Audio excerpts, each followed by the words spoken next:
1975년 뉴욕 파크 애비뉴 오전 8시 누군가 44층에서 떨어지고 있었습니다.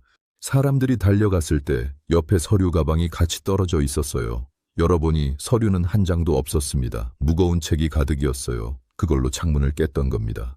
경찰이 44층으로 올라가 봤어요. 사무실 문이 안에서 잠겨 있었습니다.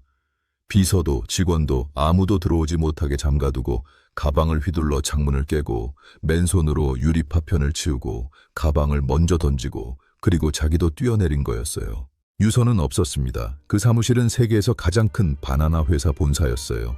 그 남자는 그 회사 회장이었는데 한때는 랍비였습니다. 일요일마다 가족과 공원을 산책하던 사람이었고 평생 화를 낸 적도 술을 마신 적도 없었다고 그를 아는 모든 사람이 전했어요.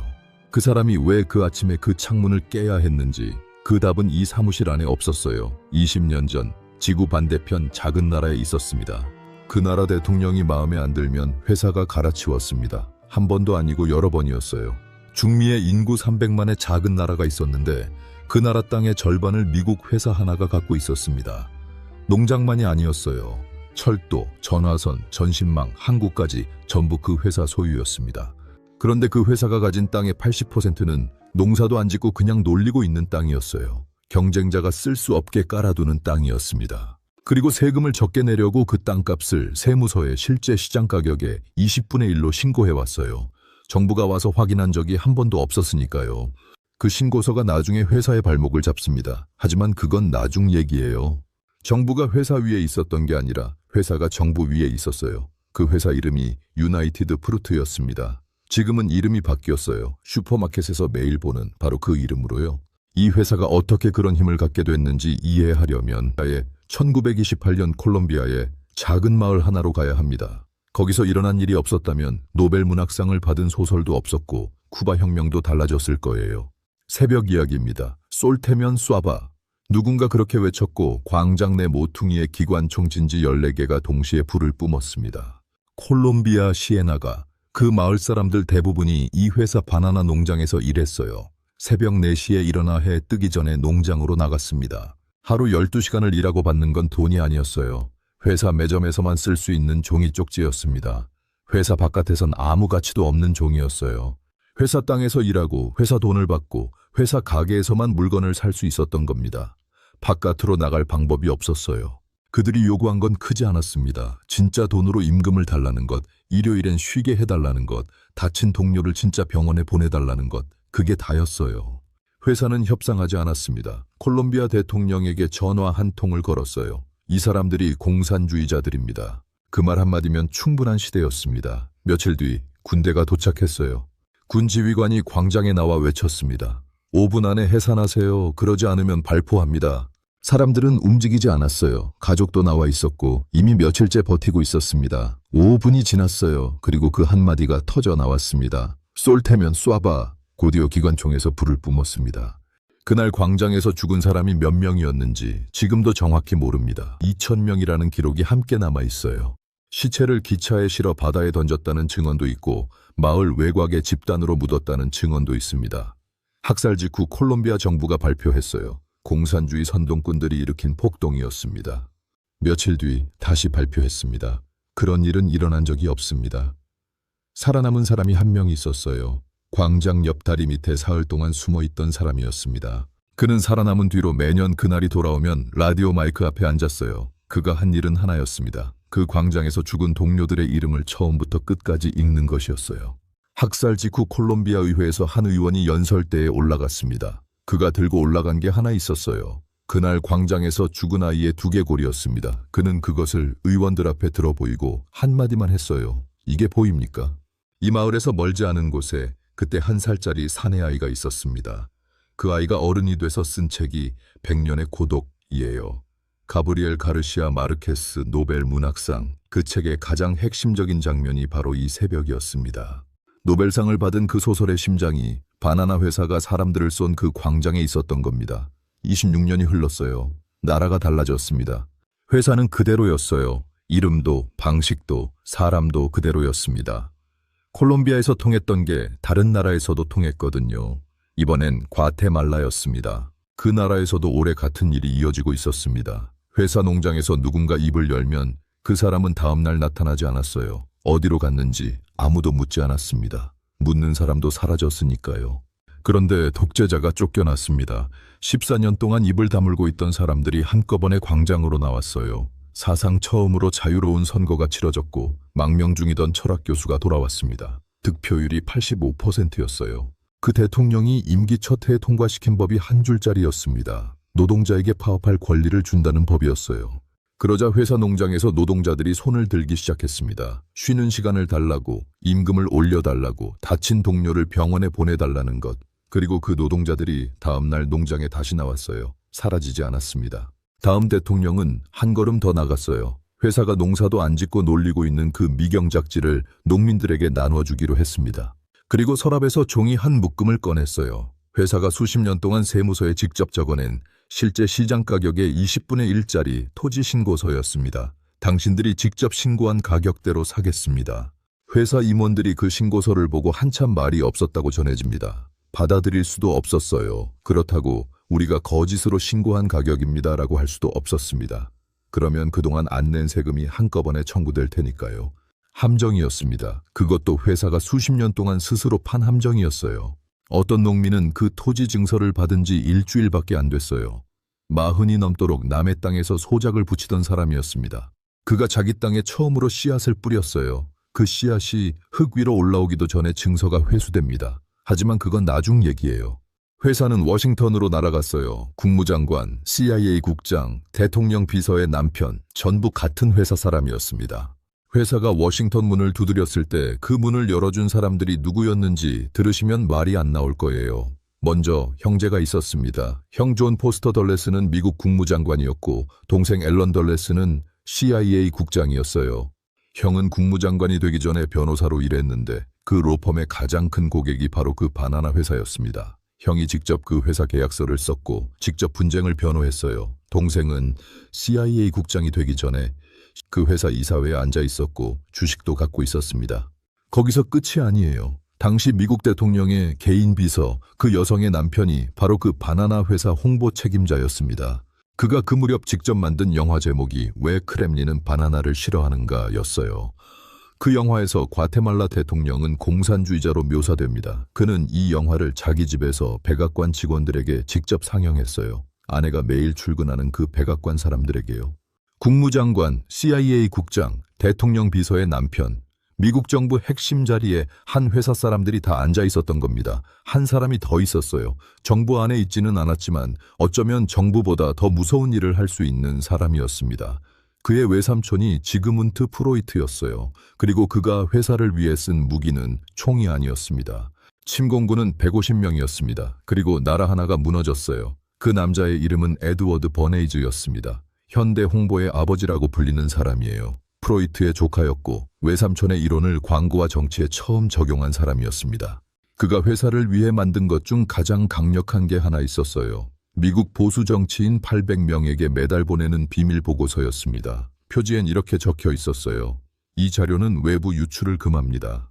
안을 열면 사진과 지도, 증언이 빼곡했습니다. 과테말라 대통령이 파나마 운하를 점령할 거라는 분석, 모스크바와 교신한다는 정황, 미국 본토를 위협한다는 첩보, 전부 버네이즈가 만들어낸 거였어요. 그러나 매달 배달되는 그 묵직한 봉투를 의심한 사람은 없었습니다. 동시에 버네이즈는 미국 유력 언론사 기자들을 과테말라로 초청했어요. 항공권, 호텔, 식사, 일정, 전부 회사 돈으로 댔습니다. 기자들은 회사가 안내하는 곳만 보고 회사가 소개하는 사람만 만났어요. 뉴욕으로 돌아온 기자들은 모두 같은 기사를 썼습니다. 그 나라가 공산주의자에게 넘어가고 있다는 기사였어요.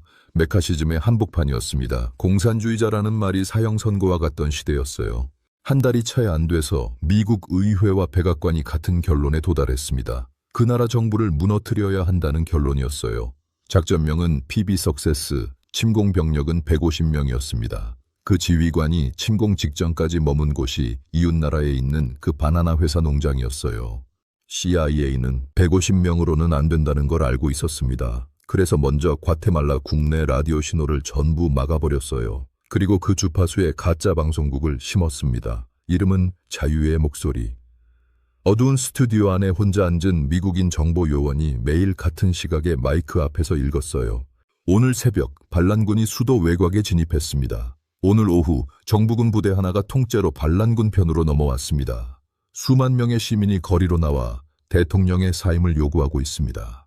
반란군은 그 시각 국경 너머에서 한 발짝도 못 움직이고 있었어요. 전부 거짓이었습니다. 그러나 시민들이 들을 수 있는 건 그 방송뿐이었어요. CIA 비행기들이 수도에 폭격을 시작했습니다. 목적은 피해가 아니라 공포였어요. 사람들은 하늘을 보고 라디오를 듣고 다시 하늘을 봤습니다.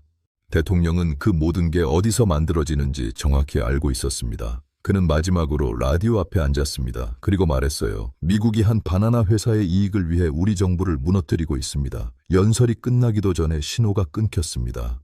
그는 그날 밤 망명길에 올랐어요. 새 대통령은 바나나 회사 농장에서 출발했던 바로 그 군인이었습니다. 그리고 이 쿠데타를 지켜본 사람이 한 명 더 있었어요. 그는 그 나라 사람이 아니었습니다. 25살 아르헨티나 청년이었어요. 의대를 막 졸업했지만 진료실에 앉을 생각은 없었습니다. 가방 하나 들고 오토바이를 타고 라틴 아메리카를 한 바퀴 돌던 중이었어요. 그 여행에서 본 가난과 불평등이 그를 바꾸고 있었습니다. 과테말라에 도착한 건 쿠데타 8달 전이었어요. 라틴 아메리카에서 가장 진보적이라는 그 정부가 토지 개혁을 어떻게 해내는지 두 눈으로 보고 싶었던 겁니다. 거기서 쿠바에서 망명 온 청년들과 어울렸어요. 그중 한 명 니코 로페스가 이 아르헨티나 청년이 말끝마다 체를 붙이는 걸 듣고 별명을 붙여줬습니다. 아르헨티나식 감탄사였어요. 야, 어이 정도 되는 말이었죠. 체, 훗날 전 세계가 체 게바라라고 부르게 될 그 별명이었습니다. 쿠데타가 터졌어요. 그는 싸우고 싶었지만 정부는 그를 받아줄 여력이 없었습니다. 가짜 라디오가 거짓말을 방송하고 CIA 비행기가 폭격하고 150명이 한 나라를 무너뜨리는 그 광경을 거리에서 직접 봤어요. 마지막으로 아르헨티나 대사관에 몸을 숨겼습니다. 그가 남긴 기록에 따르면 멕시코로 가는 비행기 안에서 한 가지를 확신하게 됐다고 했어요. 미국은 진보 정부를 평화롭게 두지 않는다. 싸울 방법은 무장투쟁뿐이다. 멕시코에 도착하고 얼마 뒤 니코가 그를 찾아왔습니다. 그날 니코가 소개해준 사람이 피델 카스트로였어요. 5년 뒤 그 둘이 쿠바를 바꿨습니다. 그리고 다시 2년이 흐른 뒤 같은 CIA가 쿠바를 무너뜨리려고 똑같은 작전을 짰어요. 같은 가짜 라디오, 같은 망명군, 같은 미국 비행기. 작전명은 피그스만이었습니다. 이번엔 실패했어요. 카스트로와 체 게바라가 이미 과테말라 거리에서 그 방식을 두 눈으로 봤거든요. 같은 수에 2번 당할 사람들이 아니었습니다. 그런데 과테말라는요, 그 나라는 어떻게 됐을까요? 회사는 이겼습니다. 나라는 무너졌어요. 농민들 손에 쥐어진 토지 증서가 한 장씩 회수됐습니다. 씨앗을 뿌렸던 그 농민의 증서도 회수됐어요. 씨앗이 흙 위로 올라오기도 전이었습니다. 쿠데타가 너무 노골적이었어요. 형제가 미국 정부 2자리를 차지하고 대통령 비서의 남편이 회사 홍보를 맡고 150명이 한 나라를 무너뜨리는 그 그림이 미국 안에서도 보였습니다. 미국 의회가 그 회사에 대한 반독점 조사를 시작했어요. 그 후로 수십 년 동안 회사는 가진 걸 하나씩 잃었습니다. 독점이 해체됐고 사업이 쪼그라들었고 빚이 쌓였어요. 그런데 과테말라는요, 쿠데타 이후 36년 동안 내전이 이어졌습니다. 가장 보수적인 추산으로도 죽은 사람이 20만 명이 넘었어요. 마을 하나가 통째로 사라진 곳도 있었습니다. 회사는 이름을 바꾸고 살아남았는데 그 나라는 지금도 서방우에서 가장 가난한 나라 중 하나로 남아있어요. 회사가 이긴 대가를 그 나라 사람들이 36년 동안 치른 겁니다. 망해가던 회사를 한 남자가 사들였습니다. 그 남자가 바로 처음에 얘기했던 그 회장이에요. 폴란드 시골의 가난한 유대인 가정에서 태어났습니다. 4살의 어머니 손에 끌려 미국으로 건너왔어요. 뉴욕 빈민가에서 자랐고 신학교를 수석으로 졸업했고 한때는 작은 회당의 랍비였습니다. 한 번도 사업가가 되고 싶었던 적이 없는 사람이었어요. 그가 회사를 인수했을 때 회사의 과거를 청산하고 싶어 했다고 전해집니다. 노조와 협상하고 새로운 회사를 만들고 싶었어요. 그러나 회사의 빚은 손 쓸 수 있는 수준이 아니었습니다. 허리케인이 회사의 가장 큰 농장을 하룻밤 사이에 쓸어버렸어요. 한 나라 전체의 바나나 농장이 사라졌습니다. 그가 마지막으로 선택한 방법은 온두라스 대통령에게 250만 달러의 뇌물을 약속하는 것이었습니다. 바나나 수출세를 깎아달라는 거였어요. 일요일마다 가족과 공원을 산책하고 평생 화를 낸 적도 술을 마신 적도 없던 그 사람이 회사를 살리려고 결국 회사의 옛 방식으로 돌아간 겁니다. 그 뇌물이 미국 증권거래위원회에 걸렸어요. 전날 밤 변호사에게 그 소식을 들었습니다. 다음 날 발표가 난다고요. 그 밤을 어떻게 보냈는지는 알 수 없어요. 다만 아침이 됐을 때 그는 평소처럼 출근했습니다. 서류 가방을 들고 사무실로 올라갔어요. 문을 닫고 안에서 잠갔습니다. 가방을 들었어요. 무거운 책이 가득이었습니다. 창가로 걸어갔어요. 블라인드를 끝까지 올렸습니다. 아래로 파크 애비뉴가 보였어요. 출근하는 사람들이 개미처럼 움직이고 있었습니다. 가방을 휘둘렀어요. 통유리였습니다. 한 번에 깨지지 않았어요. 여러 번 휘둘러야 했습니다. 그 소리가 복도까지 들렸을 텐데 아무도 들어오지 못했어요. 문이 잠겨 있었으니까요. 유리가 깨지고 나서 맨손으로 파편을 치웠습니다. 가방을 먼저 창밖으로 던졌어요. 그리고 자기도 뛰어내렸습니다. 오전 8시였어요. 출근 시간이었고 거리는 사람으로 가득했습니다. 그가 죽은 다음 날 증권거래위원회가 예정대로 발표했어요. 뇌물을 받은 온두라스 대통령은 권좌에서 쫓겨났습니다. 회사 주가는 폭락했고 회사는 이름을 바꿨어요. 그러나 회사 자체는 사라지지 않았습니다. 그 거리에는 지금도 표시도 명판도 추모비도 없어요. 그가 떨어진 그 자리를 오늘도 사람들이 밟고 지나갑니다.